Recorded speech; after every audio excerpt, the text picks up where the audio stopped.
Good morning, everyone. I'm so thrilled that you are joining us today because this is a first for a Writer's Day podcast, and Todd Johnson's here with me. We are doing episode 3 of our When the Arts Collide series. We are interviewing Kirk DouPonce today, a fantastically talented book cover designer. So, welcome, Kirk. Thank you. Thanks for having me. And hi, Todd. Hi. So, Kirk, for this, Todd, do you want to explain to Kirk a little bit about this series that we started? Sure. Sure, Kirk. Well, this series that Ruth and I have put together, we call it When Arts Collide. And the notion is that there are a lot of people with a lot of talent out there who use that talent to help enhance the reading experience. And that can be from anything from narrators for audiobooks to the editors who help to really sharpen the written word, to artists like yourself that, again, enhance the experience by the covers you create and how you draw readers into the whole experience from the get-go. So that's what we're about. Gotcha.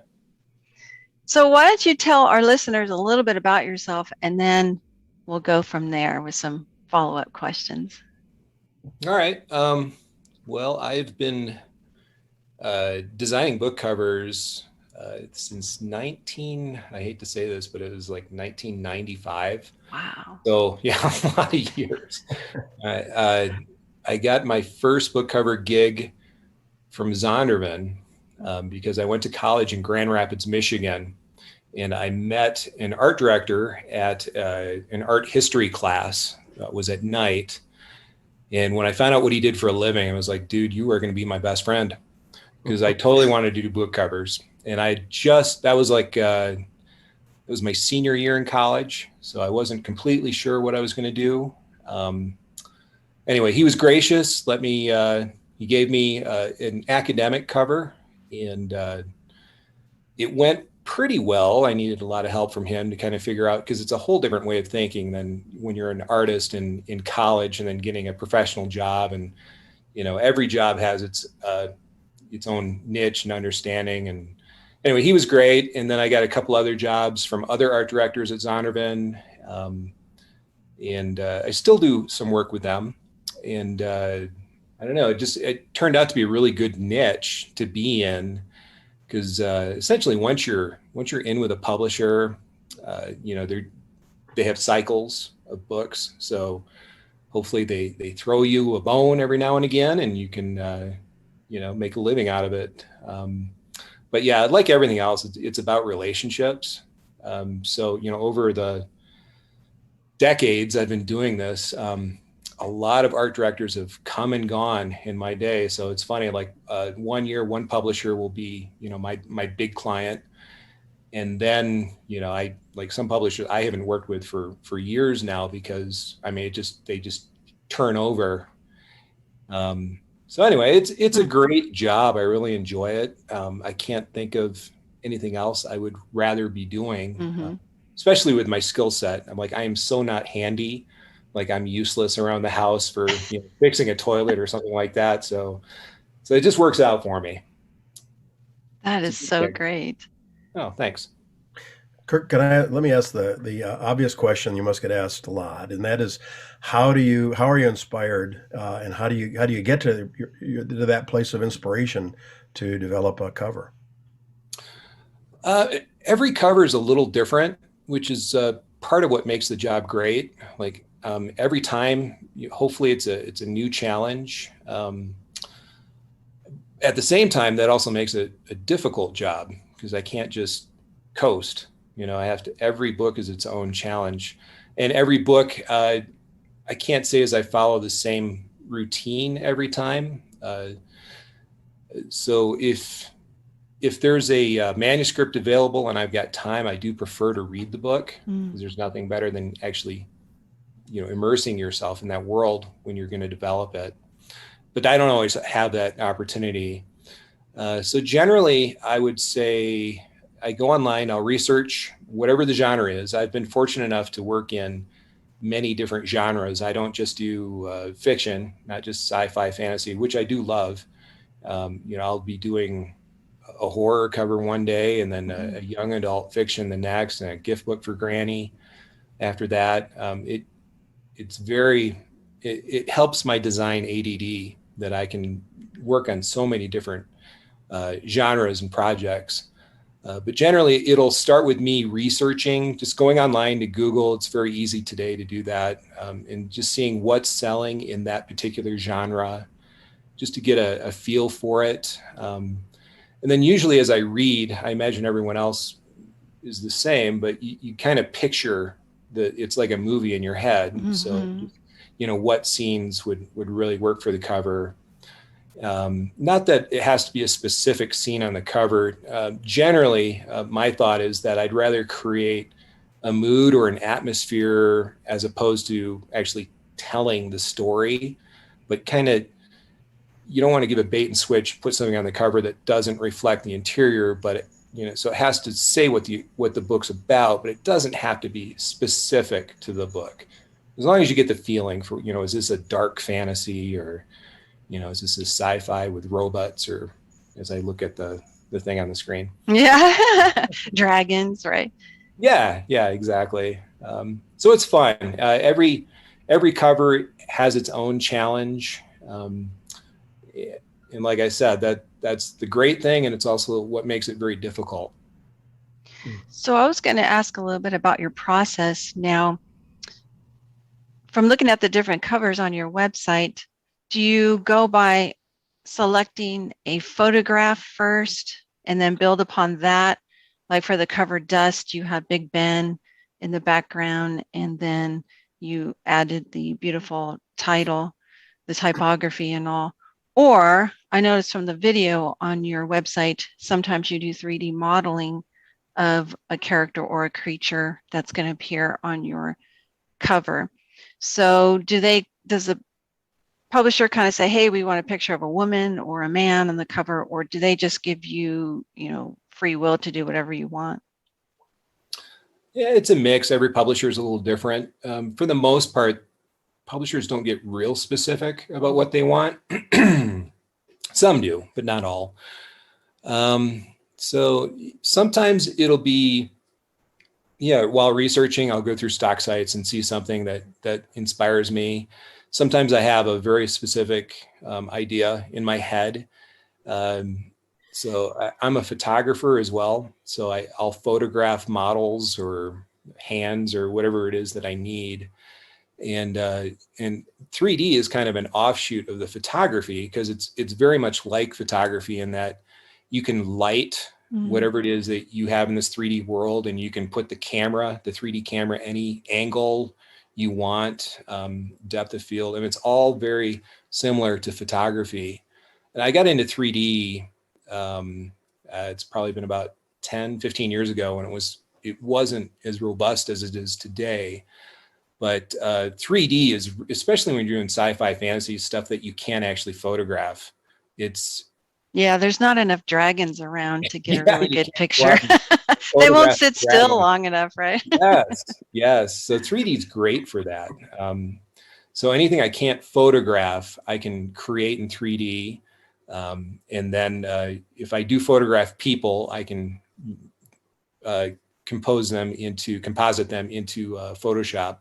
So, and hopefully make it all merge together. So yeah, 3D is a huge part of my job. And honestly, I don't know how other designers don't work in 3D. Yeah.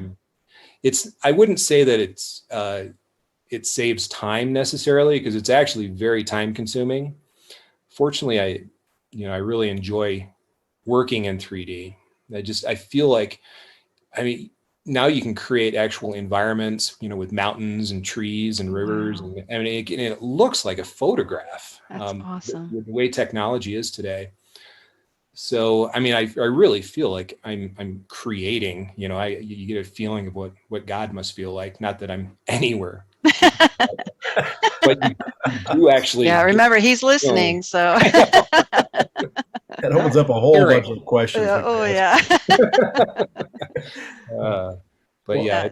it's a lot of fun. I really enjoy. Well, it seems like it's worth it because we're looking the listeners, we're looking at his website now at all the various types of covers he's done, and you can see how it really does add that extra dimension rather than just a photograph or a vector image or something. So, Kirk, I'm fascinated by your comment at the outset that you really don't go to try to tell the story or any part of the story particularly. You're trying to capture a mood, and oftentimes you're having to do that without the benefit of even reading the book.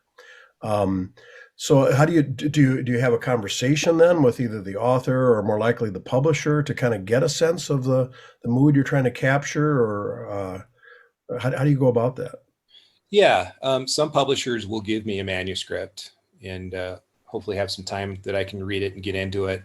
But yeah, whether I'm working with an indie author or a publisher, up front, they give me a general synopsis, and I'll ask questions as they arise, what they're looking for.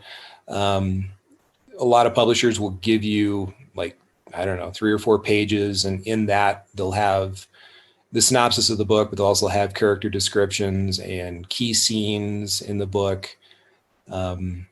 So from there, yeah, I whatever mood I get in my brain from reading that, I'll work with. And sometimes, like I'm looking at what you've got on the screen here, Buried Deep, it's just a lock, an old rusty lock. And that book was about a serial killer. So I wanted it to look really kind of grungy, something you don't actually want to touch. Like you feel like you're going to get a disease by touching it. So I would hope, kind of the grossness comes across, something like that, versus Fraught, Carrie Nietzsche's novel, where you got the robots boxing. That was a lot of fun to do. Your Terminator fix, right? You got your Terminator fix. Yeah. Yeah. Well, what's that game when you were kids? Yeah. Oh, I know exactly what you're talking about, but I can't remember the name. And they pop each other's heads. Rock'em Sock'em. Rock'em Sock'em. Yeah, well, that's kind of. I didn't intend for that, but now when I look at it, that's all I think of. That's so great. So, what tips would you have then for folks like myself? Now, I am a visual artist, so creating my own book covers has been a little bit easier for me. I don't do the 3D modeling, but sounds like I should probably learn how. But so for other indie authors who might be trying to do their own books, and I see that a lot on Facebook groups. I see them post their cover and then they ask for comments. What do you think? How's it working? And so I go in and I do give them some constructive criticism and such. But what tips would you give an indie author who can't afford to hire somebody? They have a little bit of graphic design experience and they want to do their own covers. Well, first, I wouldn't recommend it. Believe it or not. Kind of like editing your own book. You should have someone else who if that's what they do. And you don't have to drop big money on a book cover. There are reasonably priced people out there. Of course, often you get what you pay for, so you gotta be careful about that. But as far as advice for an indie to do their own cover, I think it'd be pretty simple. Just don't do it. Don't edit your own book either. It's the same thing. Yeah, exactly. Yeah. Like you, you're talented, obviously. So if you are an artist, then absolutely, then do it. But if you're a writer and that's your gig, it's like I wouldn't write a book. I can barely compose an email, so I shouldn't write a book. I'll show you some of mine, but yeah. And I just kind of got the stock, like these are my murder. Can you see the screen, my books? Yeah. Okay. Yeah. So like these are my children. This is my children's series. And so I kind of just wanted to create that spooky, feeling and such. But yeah. And it's successful in that, right away, I get the feeling that it's eerie. Oh, good. Okay. Yeah. And like this is the romantic comedy that I just did. Yeah. It feels very rom-com. Good. And let's see, don't want to sign up for my newsletter. And then this was a YA book mostly for girls.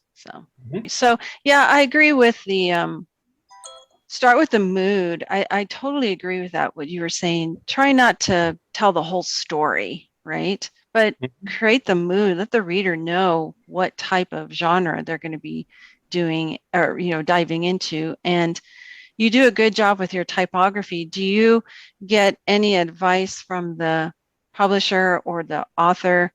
Hey, I want it to look like this, movement or red letters, big bold letters, or do you just do it yourself and then let them see? Yeah, I mean, again, it depends on the publisher. Mm. A lot of big publishers, I have to do 3 to 5 different directions so I Wow. can explore different looks. I don't do that with indie authors. I give them a rough and then work from there. But yeah, usually, if you have a big name author, you're going to want their name is very important. And sometimes the name isn't important. What's important is the imagery or the title. I mean, it all depends on the book, but yeah, fonts are so important. And I would say be less like fancy with your fonts. Like, uh, depending on the project, I did dust and shadow, and those have really whimsical typefaces. But in general, I would say don't overdo it on the typography. Like, let the typography be the straight man on your cover for the most part. Not always, but it depends on the project. But a lot of times I see where people try a little too hard with the fonts, and it's kind of becomes a bit of a mess. So be clean with your typography if you can. Legibility is important. I wouldn't. Some say it's the most important thing. I wouldn't say it's the most important thing, but like your books, right away, you got to get the feeling, got to get the mood right off the bat. What genre is this? Is this what I'm interested in? And then, then can you actually read the title? And does that all tie everything together? That's so true. That seems to be the number one criticism for indie authors trying to do it on their own when they post their book on Facebook and I see it, the font is too small, or Mm-hmm. they just did the font that's on their computer, the default font that's on their computer. Yeah. And I tell them, or their name is gigantic and the title's really small, or vice versa. I'm like, oh my goodness, I can barely read your name. This is your book. You want people to know who wrote it, right? So Yeah. increase the size of your author name, my goodness. But I feel that looking at some of your titles, movement is so important too. Like if you have the Thomas Locke book and you have the font like coming toward the reader, like motion movement. And if the story is about an action adventure and they are on the run from a creature, but the Mm-hmm. title is just still, Yeah. to me, it's not conveying the message. So do you find that that often happens with your indie authors? They just don't understand that you need to have some movement on the cover sometimes. Yeah. I mean, you can tell if an indie author did their own cover for the most part. Um, you know, I gave a book cover seminar at Realm Makers a couple years ago, and it was like right away, is the cover professional or is it not? I mean, it's a pass or fail. It doesn't. I mean, it can be different levels, but right away you can tell, is this a professional cover or did they do it themselves? So you got to know that within the first second. And then if it's not professional, it's like, well, if they didn't care enough to put the effort into the cover, why do I want to spend hours of my Mm, life reading the interior? that's a good point. Kirk, this kind of is related to that.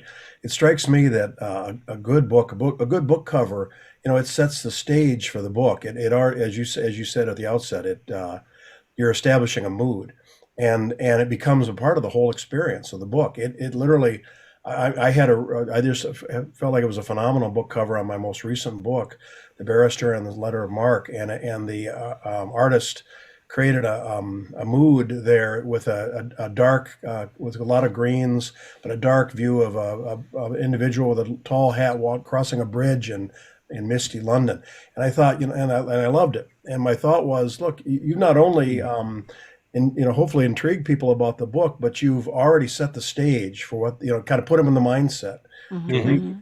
Do you have a sense of that when you're doing this? That, I mean, it's a high responsibility, but when you hit it out of the park, it really enhances the whole experience, I think. It's a beautiful cover. It is. It feels, it definitely feels moody. It feels literary. Mm-hmm. Yeah. The typography is gorgeous. That cover is what made me contact Todd to do an interview with him. Oh, okay. So that's the power of a cover design. Yeah. I'd be curious who did it. I need to look inside. It's on the CIP, the copyright page. We'll have to check it out. But what I like about the cover, Todd, is it has the shadowy figure on the far right, and get that sense of movement that he's going to move across that bridge towards something. So it's intriguing. It just makes me wonder, what is this book going to be about? So as a writer, I have, and as you've described, Kirk, as a writer, I have no input into that cover whatsoever. And so I say that in a positive sense, that this individual has taken perhaps just nothing more than the general idea of the book and has captured it in a way that, as I indicated, it really sets people up for the experience. It's great. Well, everything's working on that cover. We talked about fonts, and the font is so appropriate. It feels classic, and you get the historical as well. Very legible. It's not loud. It works with the mood of the imagery. So well done. With that. Looks like it was Studio Gearbox. Oh, okay. Well, I know those guys really well. Great. Okay, good. Reach out to them and say, hey, great job on this.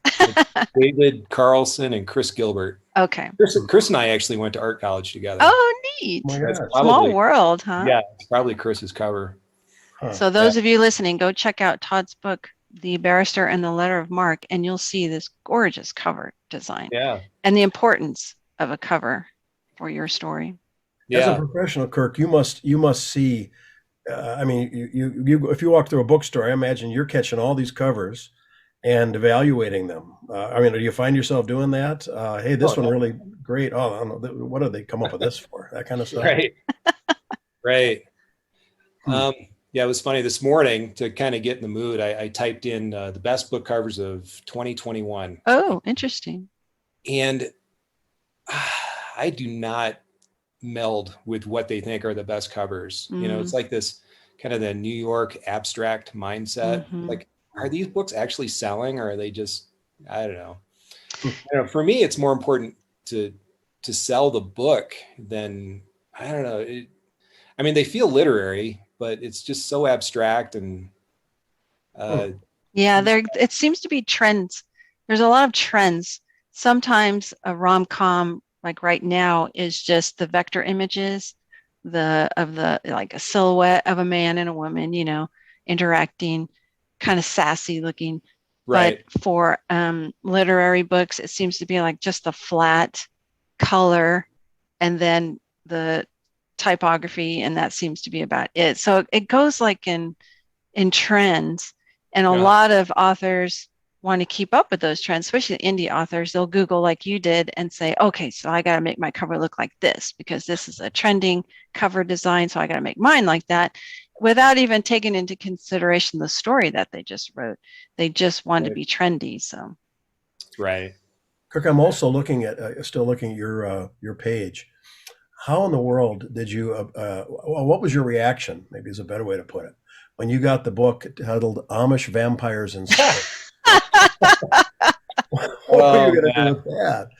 I was like, yeah. That is so funny that someone did that, because whenever we go to like conferences or we talk with editors and stuff, what are you looking for? Amish. They always want Amish. Right. And so speculative fiction and stuff like that. So we always joke, I'm going to write an Amish vampire romance, book. And someone did it. I wow, Right. my hat's Yeah. off to them. Yeah, there's a whole backstory to that. And that was the case. I mean, they were kind of making fun of it. And there's like, well, let's just do it. And Carrie Neitz, who wrote that, he actually took it very serious. I read the book and he played it straight, but even with that title. So I went more with the title than the actual writing of the book. It's like I had to go way over the top with that. That's actually my dead body in the background there. So I do model for a number of my covers. I could get that done. Oh, well, But, listeners, you got to go Google this one, Amish vampires in space, to see right. what we're talking about because it's amazing. It was on one of the night, Jimmy Fallon. Yeah, that was it, I think. And he made fun of the book. It was like, really? Another Wow. vampire book? Really? Oh, wow. Yeah, The exactly. author must have loved that because it probably Yeah. sold a lot of books for him. Right. I think so. Yeah, Oh, that yeah. was a classic. Now, Frank Frazetta is my most favorite. Frazetta was well known for showing movement because he did a lot of book covers and he did, comic covers and stuff. So he was well known for showing in the middle of an action rather than just posing a model, right? Oh, yeah. If he ever used models, I think he was famous for not ever using models. It just was inside his head. So instead of just posing a man with a sword, which he did sometimes, but not often, he would be right in the middle of the action of them wielding the sword or Right. slicing, And it seems like you do that too. You show a lot of movement on your Oh, covers too. well, I'm no Frank Frazetta, but I try. Well, it did bring up images inside my head of Frazetta, like you were inspired. So yeah, well done. I've loved his stuff since I was a Hmm. kid. Me too. Yeah. Changed my life seeing his stuff. Yeah. He was from a different planet. Yeah. Yeah. All right. Well, my last question is, how did you handle rejection early on? What advice would you give folks listening on how to handle rejection or that feeling of failure? How did you overcome that? Well, I can't say as I've really overcome it. I don't know if you ever actually do. You do have to have thick skin. Uh, but yeah, it's all part of the growing process. You talked about going on Facebook and getting opinions and that sort of thing. And I do post work on Facebook, but not because I get great criticism, because you don't. You just like, wow, that's great, love it, beautiful, and I appreciate that. Um, uh, but yeah, you have to actually have it like maybe a group of people, and writers are the same, I'm sure, when they have their beta readers. Have some people who you really respect, and they know what they're talking about, and you can ask them for specific, what do you think of this, and what's wrong with it. Um, I don't know if you know Dan Dos Santos. He's uh, an amazing illustrator. I took a mentorship with him. Wow. Yeah, and he was from another planet. The stuff that came out of his brain was like, wow. It was so useful. It was what was it called? Art school or smart school, Smart SM school. art school, smart school. Wasn't cheap, but man, it was so useful. So as far as rejection, he was great at just telling it straight. Mm. Um, yeah, he didn't soften the blow any, which was great. I think just taking that course from him, it was like 3 months long, and I was just doing my real world projects and showing them to him, and he was great about ripping them apart. And then he would do these little sketches in Photoshop, and I was like, "Yes, man, how's your brain work, man?" But anyway, yeah. So as far as I did have to swallow my pride a little, which you have to do. But that's really the way to grow. Uh, so I can't say as I have thick skin because I don't, but you really should try and try and look at the perspective of where they're coming from. So it has been helpful in the past. Kirk, can I ask a follow up to that? Is at this stage in your career, Do you still occasionally have covers that are rejected by the publisher or the writer? Absolutely. Yeah. In fact, we were talking about the Wonderland trials before we started recording. And I had done a cover before the one that you saw. And I was pretty happy with it. I thought it was a little wonky because I thought Wonderland put everything out of perspective. And anyway, it wasn't at all what the publisher wanted. That one is like, okay, I know that's an important book. So, okay, I'll just start completely over. And I'll say that the project got a lot better because of it. I love where it ended. But so do I ever get rejected? Yeah, too often. But yeah, it's all part of it. I wrote something on Facebook one time about how I go through the valley of suck. So essentially, and I showed examples of where I started and it looks horrible. And then, where it ended, where it was like, I mean, it's like a wrestling match where sometimes it takes days, which is, sometimes I can't afford it, but it doesn't come easy even after all these years. So often, like I won't even show, I'm thinking about Dust specifically. I didn't show multiple versions to the publisher until I felt it was something useful. So they never even saw the rejects. I fortunately had enough understanding to know, okay, this is not it. This is not working. I could polish this thing forever and it's still going to suck. So you make it sound a lot like the writing process. Yes, it Yeah. does. They're very similar. Yeah, You can go see through rough drafts and what you see in your head is not what's coming out. And yeah, I mean, it's a wrestling match. Eventually, if you fight it hard enough, you can win. And then you get the confidence next time to, okay, this does look horrible, but don't give up. And sometimes it's a good time to ask other people, okay, what's not working here? Because clearly it's not working. But yes, I still fail. But I think too that my standard is a lot higher than it used to be too. So what I thought was great, 15 years ago, I look at it now, I'm like, ugh, my world. And hopefully you get to that point to where, your old stuff is bad because you've moved to the next level, and it's not an easy thing to do. It's painful. It is. It requires a lot of humility. I mean, as an artist, and you get criticism from someone who's not an artist, your first reaction might be, oh, these people don't know what they're talking about. I'm the one with the art degree. And then you have to stop yourself, say, no, don't go there. Right. Listen to what they're talking about because they are seeing it from a different perspective than you.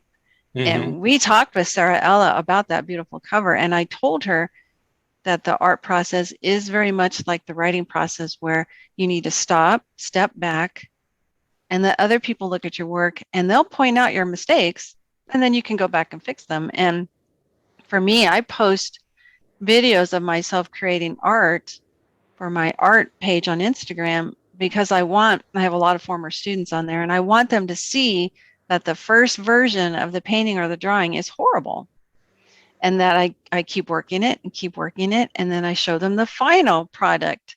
And then I post all the in-between pictures or videos so they can see the first draft is awful, but it leads to the final draft, you know? And the reason I'm doing it, frankly, is like, I'm sure when you take a photograph of a painting, the mistakes pop out a lot more to you than when you're just looking at it. So, but I want them to see that, yeah, it starts off sucky, right? Horrible. But you keep working it, and then, and I live with two artists. My husband and my son are artists, and they'll tell me, nah, it's not working, Mom, or yeah, it looks really good. I like how you did this. I like how you did that. So it requires a lot of humility to just stop and realize you're not the best in the world. And you do need the feedback from other people in your writing, your music, your, drama, your theater performance, your your visual art. That's why the arts, when they collide, magic is the result. So. Right. True. Well, Makes effort, unless you're Frank Frazetta. yeah. Well, Kirk, Todd and I thank you so much for taking time out of your busy schedule to meet with us. This has truly been as amazing as I knew it would be. And we are just so humbled that you took time to talk with us. Yeah, I've enjoyed it. Thanks for asking.